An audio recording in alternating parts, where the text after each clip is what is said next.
We turn again to the book of Titus this morning, where we have good hope to find guidance from our Lord that will strengthen our church more and more against the attacks of our enemies. And before we do that, I just want to ask the question, why would we open the Bible and hope that it would give us good guidance that would strengthen us together? Is that audacious to think that we have something we can rely on there? Well, the reason we can do that, the reason we do this every week, the reason we're looking at this book now, is because the God who saves us also gathers us together like this and guides us all the way to the end. When Jesus saves us, he is not like when a lifeguard saves us. If a lifeguard saves you as you are drowning, brings your body back to life, you're on your feet again, then you're free to go, and you may never see that lifeguard again if you choose not to. Jesus does even more than that good lifeguard would do. Jesus not just saves us, but he guides us then for the rest of our lives, all the way to the heaven that he has prepared for us. He gathers us together like this every Sunday so that we can learn from his word and be guided by him. You know, the scripture says that if the God who was willing to save us when we were that rebellious against him, I mean, some of us were filled with just verbal hatred for him. Some of us filled with physical hatred for his people.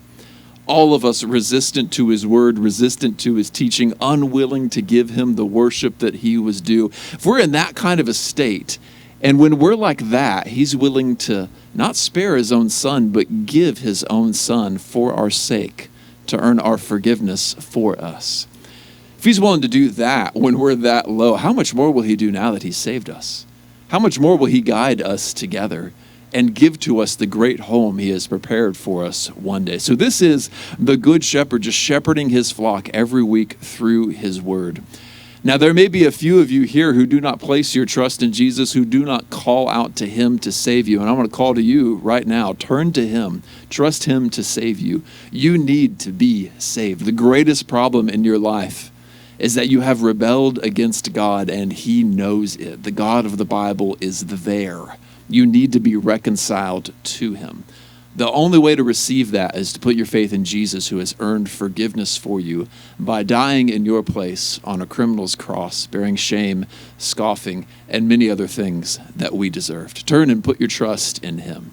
The rest of us, let's all together just remember how good his word is, how good he is to guide us, and that God who saved us now will guide us and lead us all the way home. Let's turn to Titus chapter 1.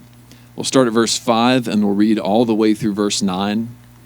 Today's verse, though, is verse 6. So we're going to read the whole paragraph once. Then we'll go back and we'll read verse 6 again, because that's today's verse. Where we hope to find guidance here is this. One day, I don't look forward to this day, but one day our church will have to choose a new pastor.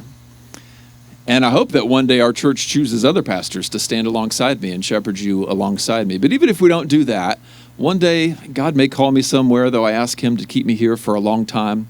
Or I may retire eventually, or I certainly will die if Jesus doesn't come back first. And we will be put in this situation where a new man will be called upon to lead us. And we will wonder, you will wonder in that day, will we prosper under this man's leadership? Is there any way we can just have some indicator that maybe his leadership will bless us or won't bless us? Is there somewhere we can look and see, okay, that tells us his leadership will probably bless us? There is somewhere that we can look, and we will find it in verse 6 today. Let's read the whole paragraph together first. It says, "This is why I left you in Crete, so that you might put what remained into order and appoint elders in every town as I directed you. If anyone is above reproach, the husband of one wife, and his children are believers and not open to the charge of debauchery or insubordination. For an overseer as God's steward must be above reproach. He must not be arrogant or quick-tempered or a drunkard or violent or greedy for gain, but hospitable, a lover of good, self-controlled, upright, holy, and disciplined. He must hold firm to the trustworthy word as taught, so that he may be able to give instruction in sound doctrine and also to rebuke those who contradict it." That's the paragraph that today's verse sits in. Today's verse is verse 6, which I'll read to you again. If anyone is above reproach, the husband of one wife, and his children are believers and not open to the charge of debauchery or insubordination. The words of the Lord. So we have here in these words 3 measurements that we can apply to any man who aspires to the office of pastor.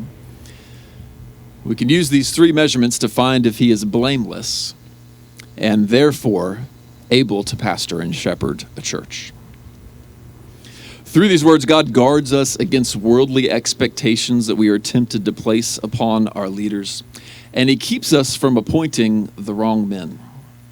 Let me outline the whole paragraph here. I hope to, if God gives me the breath, to give to you 4 sermons on this paragraph. This is the second one of them. The whole paragraph works like this. Paul has left Titus on the island of Crete to bring immature churches to maturity, or as he says it, put what remains into order. And in verse 5, which we looked at last week, we saw him say he should bring them to maturity by appointing elders in every town. So multiple elders in each of these churches.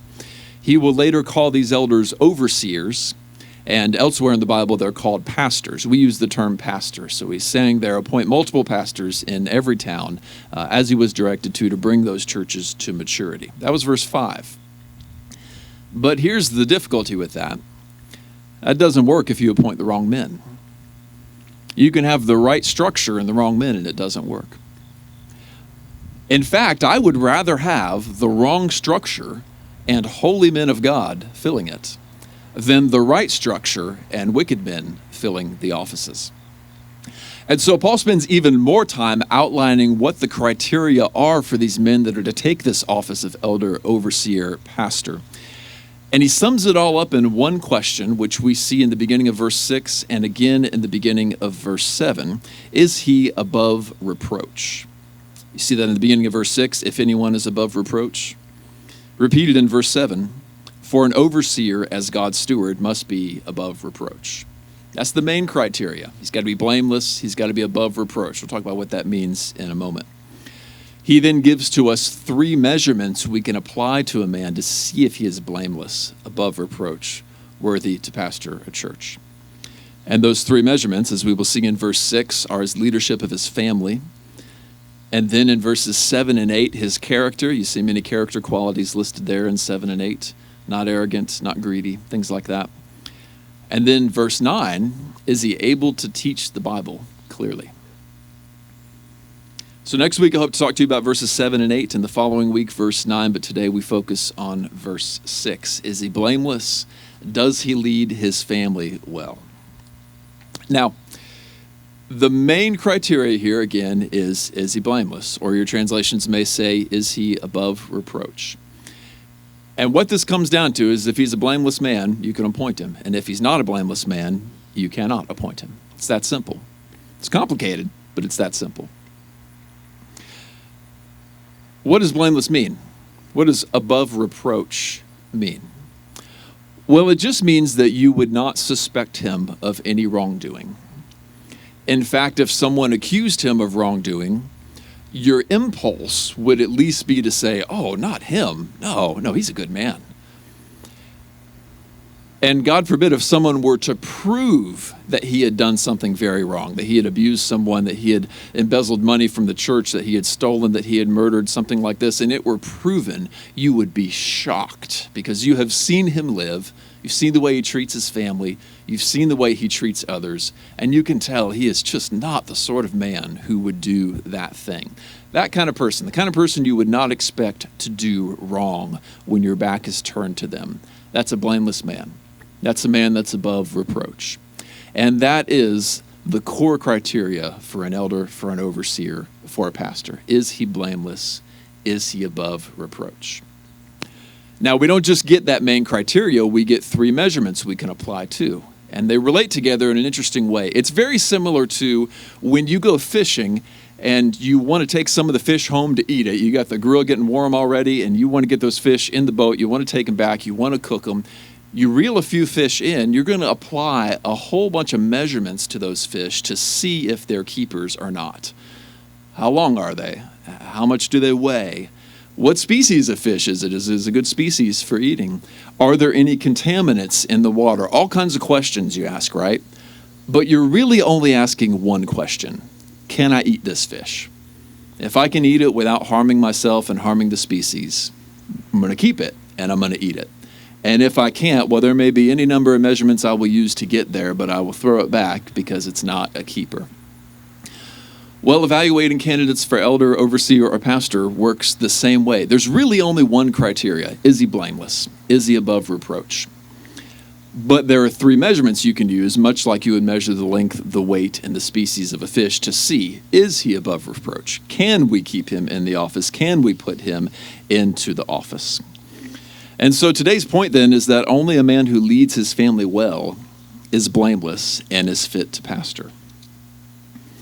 To put that point negatively, a man who does not lead his family well is not above reproach and is not fit to pastor a church. Or to put it from your perspective, if you ever wonder when you look at a leader, is his leadership going to bless this church?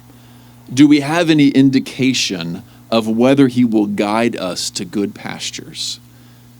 When you wonder that, look to his family and ask whether his leadership of his family has blessed his family. So the main criteria is above reproach, and today we focus on husband of one wife. Now, we've got to get the above reproach thing first, because this week, next week, and the week after all depend on that. So do we see then that the main criteria is blameless, and we've got three measurements: family life, character, and the soundness of his teaching, to see if he is above reproach. All three of these weeks are going to depend on that, so we got to see all three of those things tell us whether or not he is blameless, whether or not he is above reproach. Today we focus on the family criteria. And here's what it says: the husband of one wife, and his children are believers and not open to the charge of debauchery or insubordination. So again, a man who leads his family well is above reproach and is fit to pastor. Now, before we get into the details of what that means, now the big picture is clear, right? But there are details that we like to debate over because they're not very clear. Before we get to all of that, there is an assumption here. This writer is assuming that we know and believe something that we today do not assume. So I need to back up, lay the foundation of the words, and then we'll talk about what it means. Now, here's what I mean about the assumption. Did you notice that the pastor is accountable for how his children behave? Why would someone be accountable for how somebody else behaves? How could the behavior of someone's children disqualify him from an office? Doesn't work that way with the presidency. Doesn't work that way in many other ways. Why would it work that way in the church? Well, the reason is that, as some would deny today, many would deny today, and others would abuse today, when the Lord gives a man a wife and children, he makes him the head of his house. A father is the head of his household. The scripture doesn't teach that a father should be the head of his house. Scripture teaches that a father is the head of his house. Whether he wants to be or not, he functions as head. And when Jesus comes back, he is going to hold the man of the house accountable. How is this family led? How are they walking with me? Do they walk in? Have you taught them my ways? He will ask the father questions before he asks anyone else in the house questions, whether the man has stepped up into the position or not. Now, there are many who would deny or abuse this. There are some on one side who would like to deny any authority structure or any order in society because they see it as a means by which the powerful can abuse the weak. So their solution is just abolish all authority. That way no one can abuse anyone. That does not work. It leads to a mentality that is all about entitlement, that is all about my rights, my rights, my rights, and teaches us not to love one another, but only to stand up for ourselves and our rights. On the other hand, there are many who would see power as a means to get what you want. And this also leads to entitlement. It also leads to me, me, me, except it's the people in power who are saying me, me, me. God's design for leadership is different. He appoints leaders, and the goal of leadership is that the people being led might flourish. That order, that structure, that's a gift to everybody in the family, not just the father, probably least of all the father, because the goal of it is that everyone might flourish. When a leader trembles before God, and just sees how great he is, and his heart is just shaking, maybe his body is shaking before God, and that leader resolves to walk in all of God's ways and lead anyone that he gets to lead in God's ways, the people that he's leading will naturally flourish. This is what the prophet and King David says in his last words, an oracle from God. And I've quoted it to you before. He says that when a man when a man rules justly over men, ruling in the fear of God, he dawns on them like the sun dawns on wet grass. Now, grass is made to flourish, right? You put grass in a field, if it does what it's designed to do, you see a bunch of seed in the field, you think of the potential, right? That grass could sprout up, it could grow up, then it could grow out and take over the whole field, but it needs the right conditions to do that. You give it a bunch of weeds, rocky soil, no sun, no water, it's not going to do that. But if you moisten the soil, if it's wet, and the sun shines down upon it, and the weeds are kept away, you'll be firing up your lawnmower because that grass is going to grow. The grass can reach its potential when it's placed in the right environment and the right conditions. That's the sun shining, that's the water and the dew on the grass. People work the same way. We're made in the image of God to flourish, to reproduce, make babies, to turn dirt into technology and farms and all these amazing things that we do. That's the potential that God has given us. But we don't flourish unless we're in the right environment. What's the right environment? Living under a just and God-fearing leader who stops people from oppressing each other, stops people from ripping each other off and cheating each other, but leads in justice. When that leader trembles before God and resolves to walk in all of God's ways, everyone that they touch is blessed. That's what David's saying when he says that. One of those structures is the home that God has given. And he appoints fathers to lead their houses. And the father's job is to tremble before God in awe and wonder at this amazing God who is worthy of every instant of our worship and has saved us and so much more. To marvel before him, to walk in all of his ways and lead his home, teaching his home the way of Jesus. When he does that, let's turn together to Psalm 128, and we'll see what happens when he does that.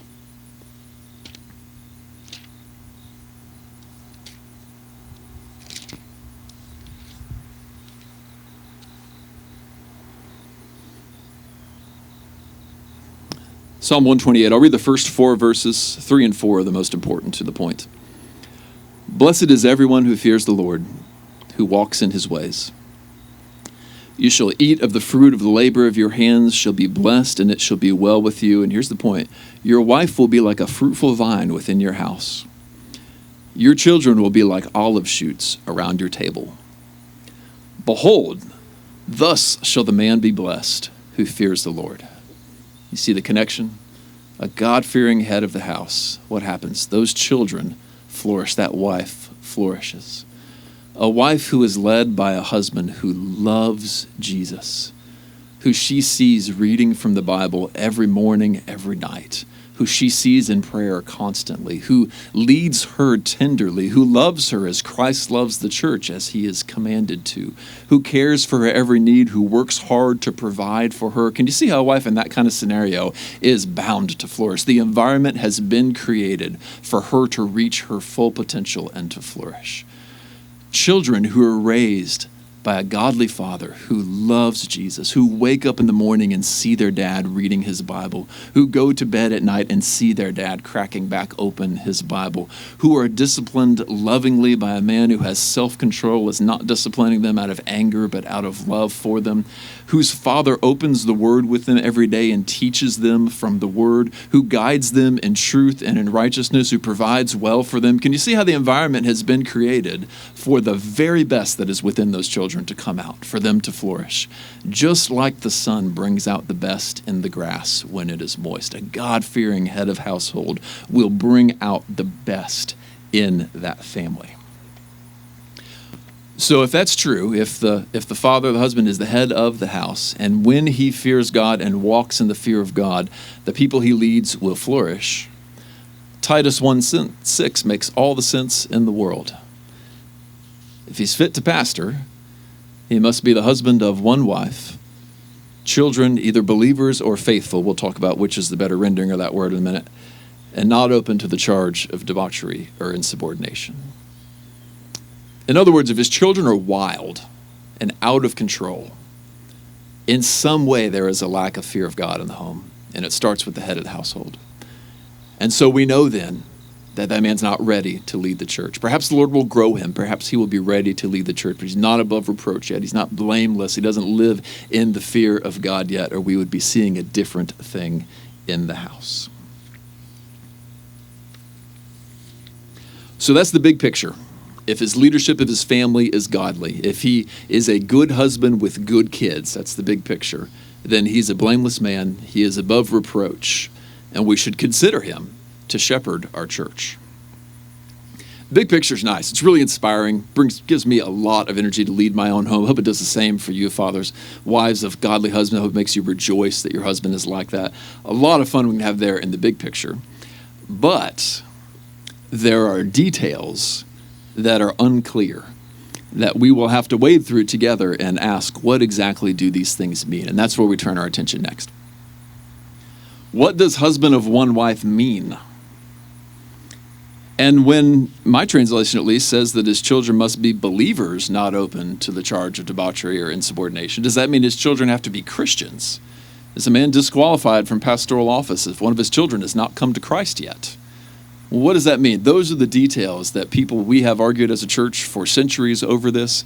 Some of them are clear, some of them are not clear.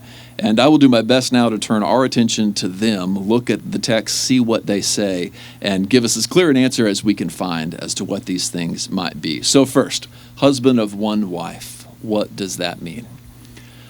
There is strong evidence that it means one particular thing, but this is one of those cases that is not 100% clear. I could give it maybe 90% clarity if I were to just judge on my own, but not 100%, and that puts the church in quite a fix that we aren't quite able to tell what it says.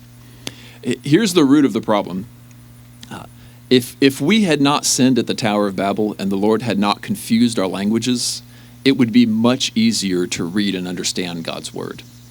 But as it is, this was written in the language of Greek in the first century, this New Testament.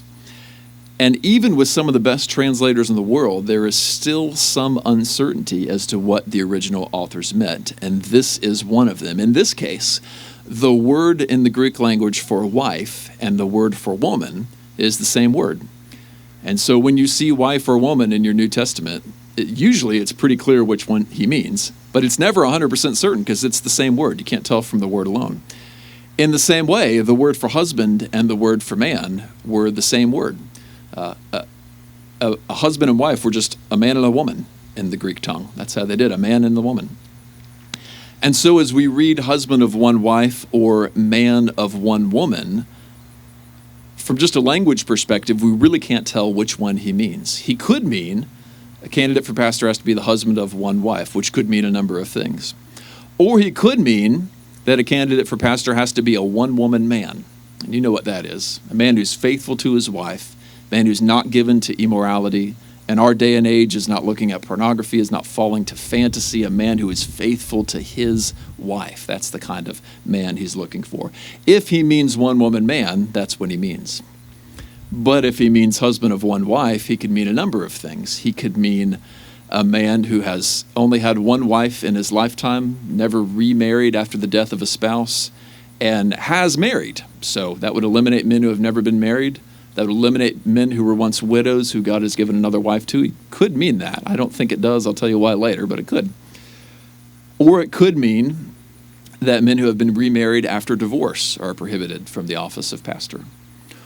Or it could mean that men who are polygamous, men who have more than one wife at the same time, are prohibited from the office of pastor. And which one it is not 100% clear. Now, Many of you in elementary school were taught what to do when you're reading a book and you come to a word and you don't know what that word means. My fourth grade teacher, Mrs. Sullivan, I can still remember her teaching me, and Mrs. Clark, my fifth grade teacher, would tell me, context clues, right? Look around the word and see if you can find enough clues in there to figure out what that is, and now you know what that word means. Well, that works with the Bible too. When you get to a spot where you're not quite sure what they're saying, just back up, zoom out a little bit, and see what we've got. And as we look at the context, it does answer some of these questions for us. If the main criteria is a blameless man, it wouldn't follow that Paul would be saying that he has to be married once and only once, right? He wouldn't be saying that a single man is not qualified, because he'd be saying that a single man is not blameless because he has not been married yet. That's not biblical truth. Likewise, if it were to prohibit a man whose wife had died and he had married again, well, that doesn't make him any less blameless. In fact, it might be a sign of God's favor in his life. And so with this word blameless or above reproach near to it, we can be almost certain that Paul does not mean to prohibit men who have been remarried after the death of a spouse or men who have never been married in the first place. For men in that situation, we should just ask, what kind of husband would he be, or what kind of husband is he to his wife right now? So I think we can rule that one out with pretty clear certainty. So that leads, is it talking about divorce? Is it talking about polygamy?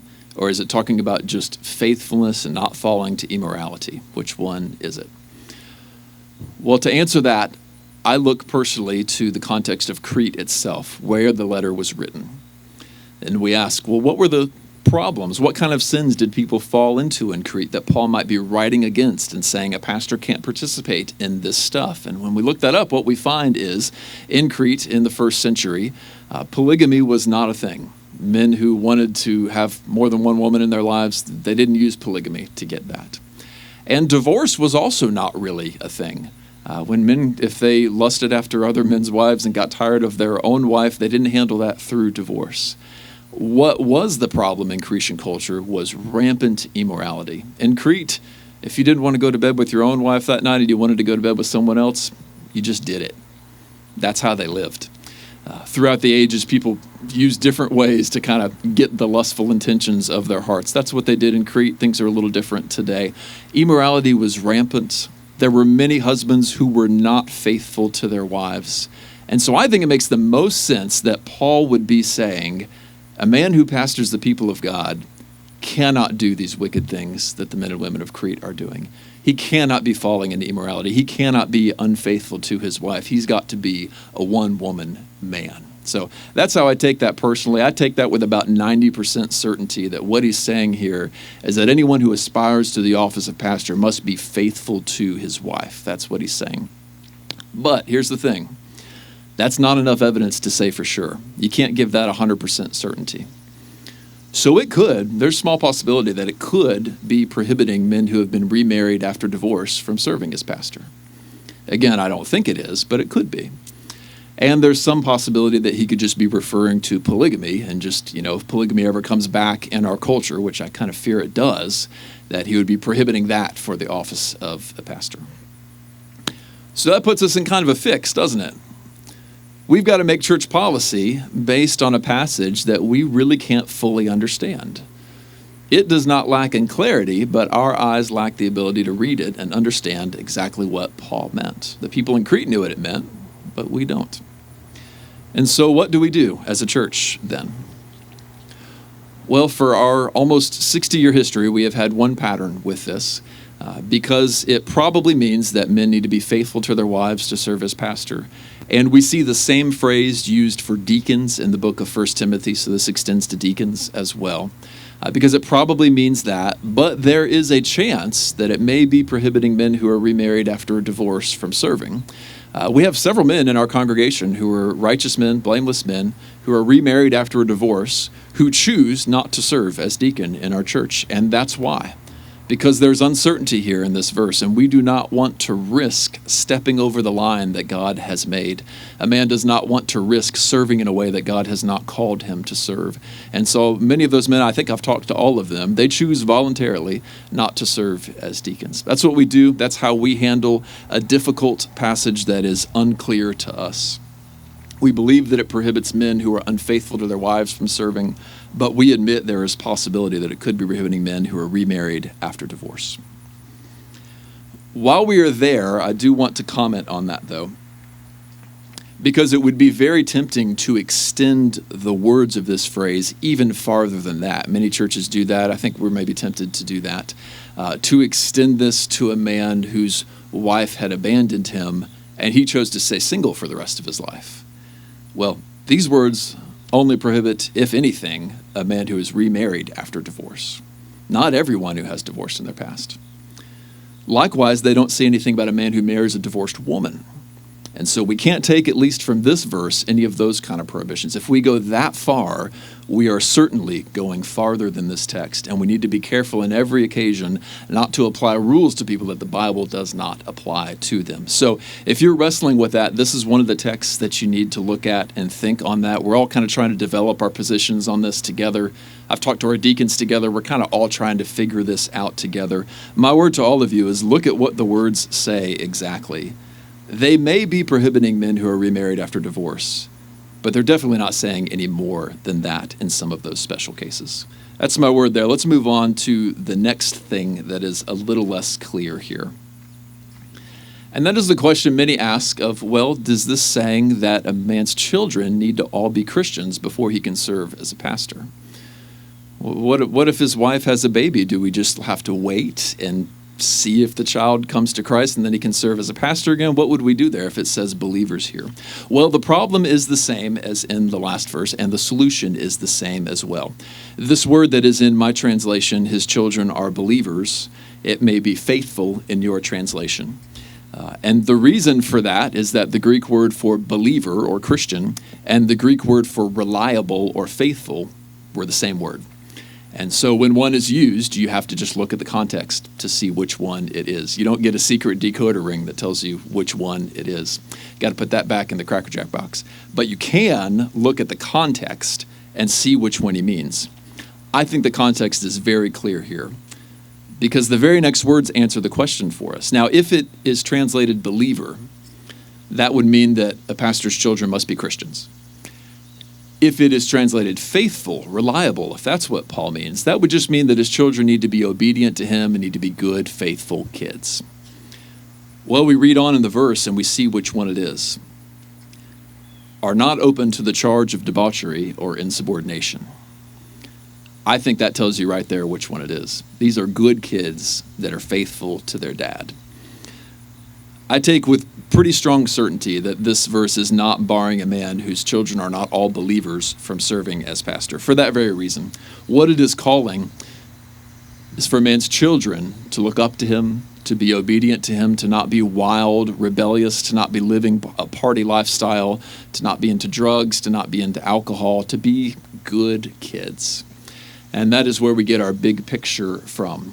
For a man to lead the church, he's got to be a good husband with good kids. It would also be really difficult, this is not conclusive, but it would be really difficult to enforce it if we tried to say that all of a pastor's children must be believers before he can serve. Because then, well, as I asked before, what would you do if his wife had a baby? Would you just have to relieve him of his duty and wait for several years to see what the child does? And well, you might think, oh, no, wait till they come of age. Well, then what's the age? And how do you decide that? Who gets to decide what the age is? It would be so difficult to enforce if we interpret it that way. That's not alone enough reason not to interpret it that way. I think the context is enough, but we would be getting ourselves into quite a mess if we tried to do that. One last note. This is speaking of men that are in his house. This is about family leadership, right? And so it is speaking of children that are still in the Father's house. The day may come when we consider men in this church for the office of pastor, men whose children are grown and are out of the house. And so what those children are up to 20, 30 years after they left the home is no longer their father's responsibility. He is not the head of the house they live in now. He is the head of his own house. And so as we evaluate those men, what we must ask is, would I be glad if for some tragic reason, my children were in the care of this man's house for 2 years, would they flourish in his house? Is he the sort of family leader that I would want my own children to live under? Is he a good man with good kids? Does he treat his wife well? This is largely about the character and the blamelessness of the man. So we apply these ideas to some of these unique situations when that's what's going on. So to summarize the unclear parts, again, husband of one wife or one woman man probably means a one woman man faithful to his wife. But there is a chance that it does prohibit men who are remarried after divorce from serving as pastor or as deacon in other sections of the scripture. And when it says children are faithful or children are believers, I think most certainly it means children that are faithful, good kids. Because if he can't lead his children well, he's not going to be able to lead the church well either. The main point is what's most important. Is he a good husband with good kids? If so, then he passes the first test and he's blameless and fit to pastor. So if you are ever asking of a man, say a man steps into pastoral role here, we appoint an associate pastor here, the Lord calls me home and there's a new lead pastor here, and we are asking together, will this man lead us well? Is he going to guide us into greener pastures? Are we going to flourish as Christians under this man's leadership? When you wonder that, look one place, look to his family and ask, how has his leadership blessed his family? It's not foolproof, but that is your best indicator as to whether he will bless you as well. Let's turn to pray together and prepare our hearts for the Lord's Supper.